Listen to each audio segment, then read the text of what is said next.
నువ్వు మాట్లాడు. తెలంగాణ రాష్ట్రంలో ఈ రోజు మన మంచిర్యాల జిల్లాలోని లక్షెట్టిపేట మున్సిపాలిటీకి తెలంగాణ ఆడపులి, తెలంగాణ బతుకమ్మ, తెలంగాణ అస్తిత్వాన్ని కాపాడాలని కొట్లాడుతున్నటువంటి వీర వనిత ఈ రోజు మన లక్షెట్టిపేట పట్టణానికి టిఆర్ఎస్ పథకావిష్కరణకు రావడం నిజంగా సంతోషంగా ఉంది. ఇప్పుడు ఉన్నటువంటి కాలంలో మహిళలు గాని యువత గాని పడుతున్నటువంటి కష్టాలను చూసి ఈ రోజు అక్క తెలంగాణ రాష్ట్రంలో ఒక రాజకీయ పార్టీకి స్థానం ఉందని గుర్తించి ఈ రోజు తెలంగాణ రక్షణ సేన అనే పార్టీని స్థాపించింది. అక్క ఈ రోజు సమస్యల మీద కొట్లాడుతూ పాంచజన్యం అనే ఒక సిద్ధాంతాన్ని, నినాదాన్ని ఈ రోజు ప్రజల్లోకి తీసుకెళ్తూ ఈ రోజు పోరాడుతా ఉన్నది. మనందరి తరపున ప్రజలకు ముఖ్యంగా కావాల్సింది ఏంటంటే ఉచిత విద్య, ఉచిత వైద్యం, నిరుద్యోగులకు ఉద్యోగాలు, సామాజిక తెలంగాణ, రైతే రాజు అనేటువంటి నినాదాన్ని ఈ రోజు ప్రజల్లోకి బలంగా తీసుకుపోయాలని అనుకుంటుంది. ఆ రోజు రాజశేఖర రెడ్డి గారు మరి ఆరోగ్యశ్రీ పెడుతున్నప్పుడు అందరూ ఎగతాళి చేసిరు, కానీ ఆరోగ్యశ్రీ పెట్టి చూపించిండు.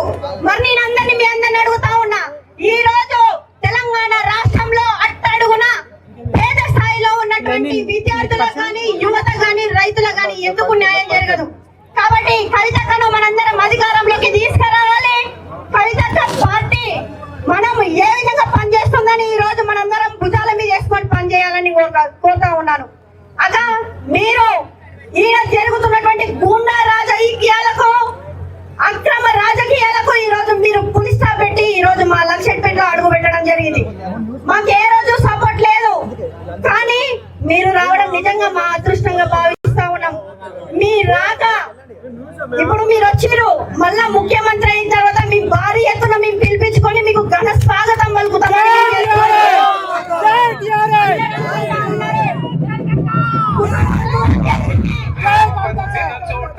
కుటుంబం దూరం చేసింది, తండ్రి ప్రేమ లేదు, అన్న ప్రేమ లేదు అని ఈ రోజు ఎగతాళి చేస్తా ఉన్నారు. మీ అందరికి చెప్తా ఉన్నా, మేమందరం అమ్మ తండ్రితో సమానం, అన్నతో సమానం, అమ్మతో సమానం. మీరు ఏ క్షణాన తెలిసినా మీ వెనుక మేము వీర సైనికులమై మీ కొరకు ప్రాణాలు అర్పించే విధంగా మేము కృషి చేస్తా ఉన్నాం. మీరు కూడా మమ్మల్ని కాపాడుకొని మాకు మంచి భవిష్యత్తు ఇస్తారని మేము యువతగా ఎదురు చూస్తా ఉన్నాం. ఈ రోజు ఇక్కడ ఉన్నటువంటి ఎంతో మంది ప్రశ్నలకు మీరు సమాధానం ఇవ్వాలి, మీరు పరిష్కారం చూపాలి. ఈ పేద ప్రజలు పడుతున్నటువంటి కష్టాలకు, వాళ్ళ ఆవేదనలకు మీరు ఒక దిక్సూచి కావాలని మనస్ఫూర్తిగా కోరుతా ఉన్నాం. ఈ రోజు వీళ్ళందరికీ వీళ్ళందరి తరఫున మీరు మాట్లాడతారని మనస్ఫూర్తి.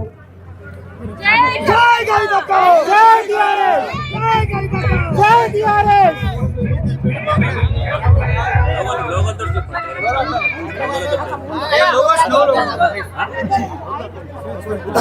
జై తెలంగాణ, జై తెలంగాణ. ఏమైంది లక్షపేటలో అలసిపోయిందా? జై తెలంగాణ, జై తెలంగాణ, జై టిఆర్ఎస్. అందరికీ నమస్కారం. ముఖ్యంగా ఇవాళ ఈ జెండా పండుగ కార్యక్రమంలో మరి పాల్గొంటున్నటువంటి రియాజ్ అన్న గారికి, బోడ జనార్దన్ అన్న గారికి, అట్లనే ఈ జెండా పండుగ కార్యక్రమాన్ని ఇంత పెద్ద ఎత్తున ఏర్పాటు చేసినటువంటి సోదరి నిషా గారికి, లెనిన్ గారికి, మరి ఇంకా అనేక మంది మంచిర్యాల జిల్లాకు సంబంధించినటువంటి నాయకులు ఉన్నారు. వారందరికీ కూడా పేరు పేరున హృదయపూర్వకంగా నమస్కారం. ఇవాళ ఇది మొదటి జెండానే కావచ్చు లక్షపేటలో, కానీ ఎంత పెద్ద ప్రయాణం అయినా కూడా ఒక్క అడుగుతోనే ప్రారంభమవుతుంది అన్న విషయాన్ని అందరం కూడా గుర్తించి మరి ఇవాళ ప్రారంభమైనటువంటి ఈ జెండా ఖచ్చితంగా వేలాది మంది మెదళ్లలో కదలిక తీసుకొస్తుందని, ఒక కొత్త నూతన ఒరవడితోని, ఒక కొత్త ఆలోచనతోని మీ ముందుకు వచ్చినటువంటి ఈ రాజకీయ పార్టీని ఒక శక్తిగా లక్షటిపేట ప్రజలు ఆశీర్వదించి దీవించి తీర్చిదిద్దుతారని నేను మనస్ఫూర్తిగా నమ్ముతూ లక్షటిపేట ప్రజలందరికీ కూడా ఉద్యమాభివందనాలు తెలియజేస్తా ఉన్నాను. ఎందుకంటే అనేక విషయాలు చూసినాం, అనేక ప్రభుత్వాలు చూసినాం. అయినా సరే ఇవాళకి కూడా ఇంట్లో ఎవరికైనా ఆరోగ్యం బాగాలేదంటే గుండెలలో రాయి పడ్డట్టు అవుతుంది. ఎట్లా ఖర్చు పెట్టాలి, ఏ హాస్పిటల్కి తీసుకుపోవాలి, ఎక్కడికి పోవాలి, మందులకు ఎంత అవుతుంది, ఆపరేషన్కి ఎంత అవుతుంది, ఇల్లు గుల్లవుతుంది అనేటటువంటి భయం ఇవాళ ప్రతి ఒక్కరికి తెలంగాణలో ఉన్నది. అది పేదవాళ్ళు కావచ్చు, మధ్యతరగతి వాళ్ళు కావచ్చు. పుట్టిన పిల్లల్ని చదివించుకోవాలి, చదువు తప్ప ఇంకో మార్గం లేదు. చూస్తామంటే భూమి లేదు, పరిస్థితి బాగలేదు, చదవాలి పిల్లలు అనుకుంటే ఫీజులేమో లక్షలల్లో, మనకొచ్చే ఆదాయం ఏమో వేలల్లో ఉన్నటువంటి పరిస్థితి. మరి అటువంటి వాళ్ళు ఫీజులు ఎట్లా కట్టాలి, పేదవాళ్ళు కార్పొరేట్ స్కూళ్ళల్లో పిల్లల్ని ఎట్లా చదివించుకోవాలి, దీని గురించే ఒక ఆడబిడ్డగా నేను మదనపడి బాగా ఆలోచన చేసినాం. కాబట్టే ఇవాళ నేను బలంగా నమ్ముతున్నా, విద్య అనేది అందరి హక్కుగా రావాలి. విద్య అనేది ఏ ఒక్కరికో డబ్బులున్న వాళ్ళకో కాదు, పేదవాడికైనా సరే మంచి విద్య రావాలి. అందుకే నేను మీ ఆడబిడ్డగా ఆలోచన చేసిన, మీ అందరికీ వాగ్దానం చేస్తా ఉన్న లక్షటిపేట వాళ్ళకి, మా ప్రభుత్వం వస్తుంది ఖచ్చితంగా, తెలంగాణ రక్షణ సేన వచ్చిన తర్వాత మీ పిల్లల్ని ప్రైవేట్ స్కూళ్ళల్లో చదివించిన ఒక్క రూపాయి కూడా ఖర్చు కాకుండా చూసే బాధ్యత నాది అని చెప్పి సందర్భంగా తెలియజేస్తా ఉన్నా. ప్రభుత్వ పాఠశాలలు ఎట్లా మంచిగా ఉంటాయి, ఊరికొక బడి ఉంటుంది, తరగతికి ఒక టీచర్ ఉంటాడు. కానీ అయినా సరే మీరు మా పిల్లలు ఆల్రెడీ ప్రైవేట్ పాఠశాలలో చదువుతున్నారు అని అంటే వారికి మాత్రం ఖచ్చితంగా మేము ఫీజు కడతాం, మీ జేబు మీద ఒక్క రూపాయి కూడా భారం పడకుండా చూసుకుంటామని సందర్భంగా తెలియజేస్తున్నా. ఎందుకంటే ఉచిత విద్య, ఉచిత వైద్యం ఈ రెండు ఉంటే మా తెలంగాణ బిడ్డల మీద నాకు అపారమైన నమ్మకం ఉన్నది. మీరే కష్టపడతారు, మీరే సంపాదిస్తారు, మీరే ఈ రాష్ట్రాన్ని కూడా ముందుకు తీసుకొని వెళ్తారనే నమ్మకం నాకున్నది. అట్లానే ఇంకా 2-3 అంశాలు కలుపుకొని పాంచజన్యం అనేటటువంటి కార్యక్రమాన్ని పెట్టుకున్నాం. ఆ 5 సూత్రాలను తీసుకొని ఇవాళ పోరాటం చేస్తాం. రేపు అధికారంలోకి వచ్చినాక ఖచ్చితంగా ఆ 5 సూత్రాలను అమలు చేస్తామని కూడా మీ అందరికీ సగర్వంగా తెలియజేసుకుంటున్నా. మరి లక్షపేట అంటే ఇదేదో పెద్ద ఆఫ్ఘనిస్తానో పాకిస్తానో అన్న లెవెల్లో భయపడతారు అందరూ. ఈ మంచిర్యాల నియోజకవర్గంలో ఉన్న ఎమ్మెల్యే గారి గూండాగిరి ఆ స్థాయిలో ఉన్నది. ఎవరు మాట్లాడితే వాళ్ళ మీద ఏదో కేసు పెట్టుడు, లోపలేసుడు, ఎవరు మాట్లాడితే వాళ్ళను ఏదో విధంగా ఇబ్బంది పెట్టడం, ప్రభుత్వ భూములను ఆకుపై చేసుకోవడం, మొత్తంగా వాళ్ళ ఇల్లు కడతాన్నట్టు ఇక్కడ మీ ఎమ్మెల్యే గారి ఇంటికి 4 రోడ్లు ఉండేటటువంటి బ్రిడ్జిని వేసుకుంటున్నాడ. మరి పేదవాడి ఇంటికి ఏం వేస్తారు? పేదవాళ్ళ ఇళ్ళకి రోడ్లు అవుతున్నాయా? ఓన్లీ ఎమ్మెల్యే ఇంటికే రోడ్ అవుతుందా? ఒక్కసారి ఆలోచన చేయాలి. కాబట్టి మీ అందరు నేను కోరేది ఒకటే, అనేక మందిని చూసినాం ఇక్కడ ఈ రాష్ట్రంలో, ప్రభుత్వాలు వచ్చినాయి పోయినాయి. నిజంగా పేదవాడికి కావాల్సిన అత్యవసరమైనటువంటి వస్తువుల మీద మాత్రం, అత్యవసరమైనటువంటి విషయాల మీద మాత్రం ఇయాలటికి కూడా ఇబ్బంది ఉంది. కాబట్టి ఖచ్చితంగా ఈ రాష్ట్రంలో ఒక కొత్త రాజకీయ శక్తిగా ఎదగాలని అనుకుంటున్నాం. మీ అందరూ కూడా దీవించమని అడుగుతున్నాం, ఆశీర్వదించమని అడుగుతున్నాం. మరి ఇక్కడ ఉన్న అన్న తమ్ములు, అక్క చెల్లెలు ఒకసారి ఆలోచించాలి. రేవంత్ రెడ్డి గారు వచ్చిండ్రు, అందరి దగ్గరికి వచ్చిండ్రు, ఏం మాట్లాడిండ్రు? నేను గద్దెనెక్కంగానే ఆడబిడ్డలందరికీ 2500 రూపాయలు ఇస్తాను. ఇంతవరకు ముఖం కూడా చూపిస్తలేడు ఎక్కడ. అదే విధంగా పెన్షన్లు పెంచుతామని చెప్పిండు, ఇంతవరకు కనీసం పెన్షన్ పెంచుతామన్న మాటనే లేదు. అదే విధంగా ఉద్యోగాలు సంవత్సరానికి 2 లక్షల ఉద్యోగాలు ఇస్తామని చెప్పిండ్రు.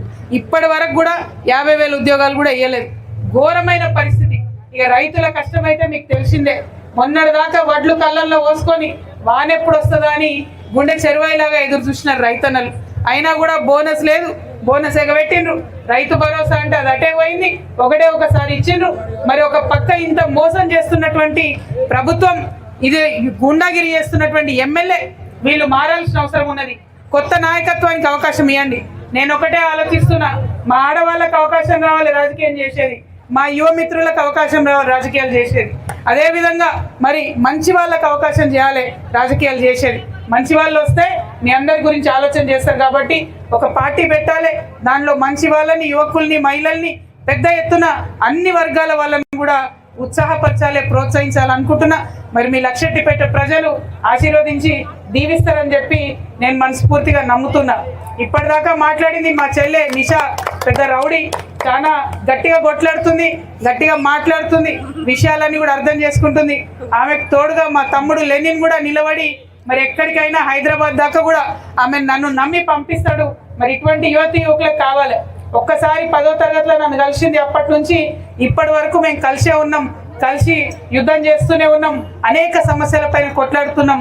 ఫ్యూచర్లో కూడా ఇట్లనే ఉంటాం, ప్రజల పక్షాన్నే నిలబడతామని మీ అందరికీ తెలియజేస్తూ మరి జెండా పండుగ కార్యక్రమంలో ఆలస్యమైన, వర్షం పడే సూచనలున్నా ఓపికగా ఎదురు చూసిన మా అక్క చెల్లెలకు, మా యువకులకు అందరికీ కూడా ఉద్యమాభివందనాలు. జై తెలంగాణ, జై తెలంగాణ, జై టిఆర్ఎస్, జై టిఆర్ఎస్, టిఆర్ఎస్, టిఆర్ఎస్, టిఆర్ఎస్, జై తెలంగాణ.